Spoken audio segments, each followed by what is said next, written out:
नमस्कार, मी स्नेहल किचन या यूट्यूब चॅनलवर तुमचं स्वागत करते।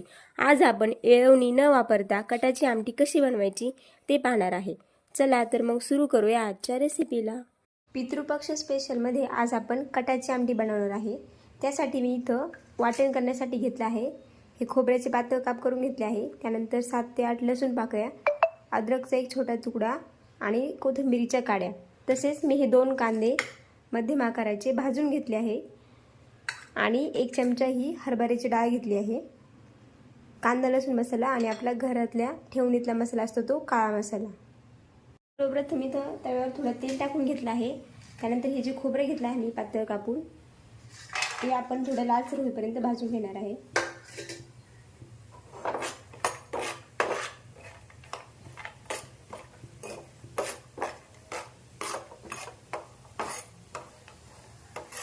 हे बघा, याला हलकासा सोनेरी रंग आला आहे।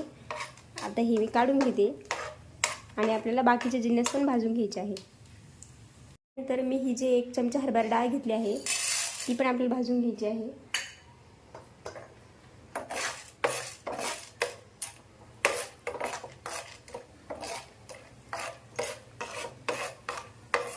हे बघा, याला पण हलकासा सोनेरी रंग येऊ द्यायचा आहे फक्त, आणि ही काढून घ्यायची आहे। त्यानंतर आपण हा कांदा जो भाजून घेतले होते मी 2 कांदे मीडियम आकाराचे, ते पण आपल्याला याच्यावर थोडे फ्राय करून घ्यायचे।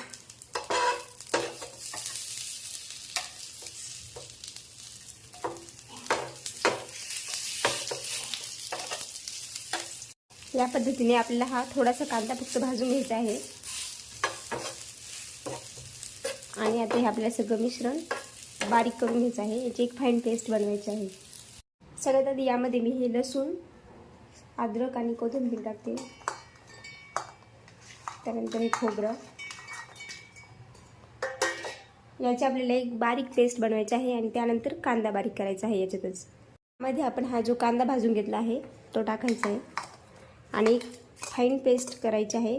बारीक करताना याच्यामध्ये आपल्याला थोडं थोडं पाणी टाकून बारीक करायचं आहे।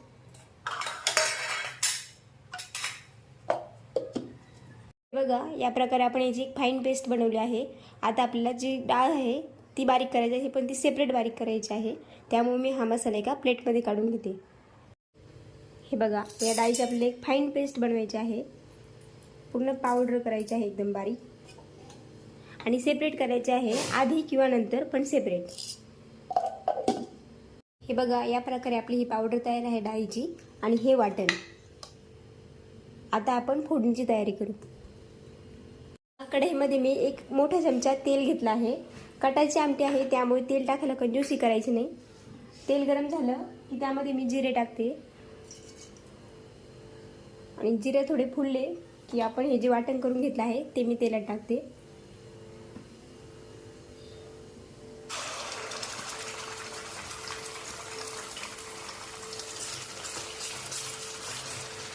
आणि ह्या जो वाटण आहे आपण केलेला त्याचा कच्चेपणा जाऊपर्यंत आपल्याला हे चांगलं परतून घ्यायचं आहे, एक 2 ते 3 मिनिट।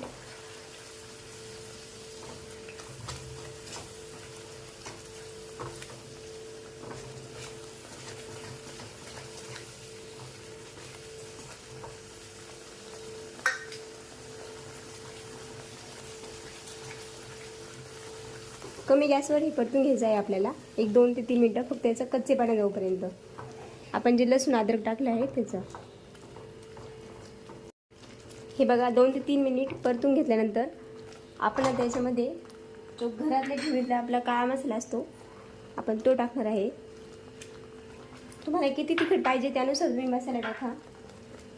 आणि कांदा लसूण मसाला, फक्त हे 2च मसाले टाकायचे, या व्यतिरिक्त आपल्याला दुसरं काही टाकायचं नाही। आणि मसाल्याला जोपर्यंत तेल सुटत नाही तोपर्यंत आपल्याला हे याच्यामध्ये परतून घ्यायचे आहे, एकसारखं परतून राहायचं आहे।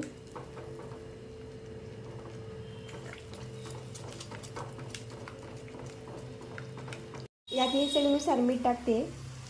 हे मीठ टाकून घ्यायचं आपल्याला। आणि तुम्ही व्हिडिओमध्ये पाहू शकता आपल्या मसाल्याला तेल सुटत आले, हे बघा। तरी आपल्याला अजून 1 ते 2 मिनिटं मसाला परतून घ्यायचा आहे। हा मसाला जितका जास्त परतला जाईल तेवढी आपल्या आमटीला तरी चांगली येते। मी अजून 1 ते 2 मिनिट हे मसाल्याला चांगलं परतून घेणार आहे. हे बघा, मस्त तेल सुटलं आहे आपल्या मसाल्याला आणि वास पण खूप छान येतोय. त्यानंतर मी इथं गरम पाणी करून घेतलं आहे, ते टाकणार आहे. आमटीला नेहमी गरम पाणीच टाकायचं. तुम्हाला आमटी किती पाहिजे त्यानुसार तुम्ही पाणी टाका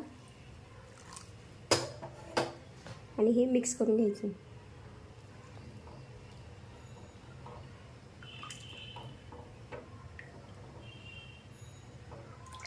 बघा, खूप छान कलर आला आहे आपल्या आमटीला. यामध्ये मी कोथिंबीर टाकते थोडी आणि आपण जी पावडर करून घेतली होती ती 2 चमचे पावडर आपल्याला टाकायची आहे. याने फक्त आमटीला दाटसरपणा येण्यास मदत होते.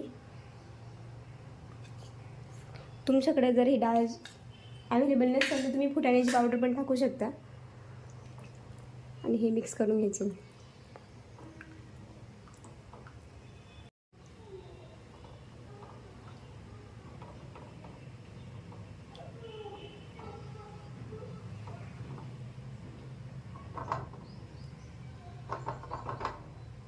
एक 5 ते 7 मिनिट आपल्याला एक चांगली दणकून उकळी काढायची आहे याला. हे बघा, एक 7 ते 8 मिनिटं एक दणकून उकळी आपण याच्यामध्ये घेतली आहे. म्हणजे इथं आपली ही कटाची आमटी रेडी आहे. तुम्हाला जर माझी रेसिपी आवडत असेल तर माझ्या चॅनलला जरूर सबस्क्राईब करा आणि व्हिडिओला लाईक आणि कमेंट करायला विसरू नका. हे बघा, अतिशय सोपी आणि कमी वेळेत होणारी आहे. एकदा नक्की ट्राय करा.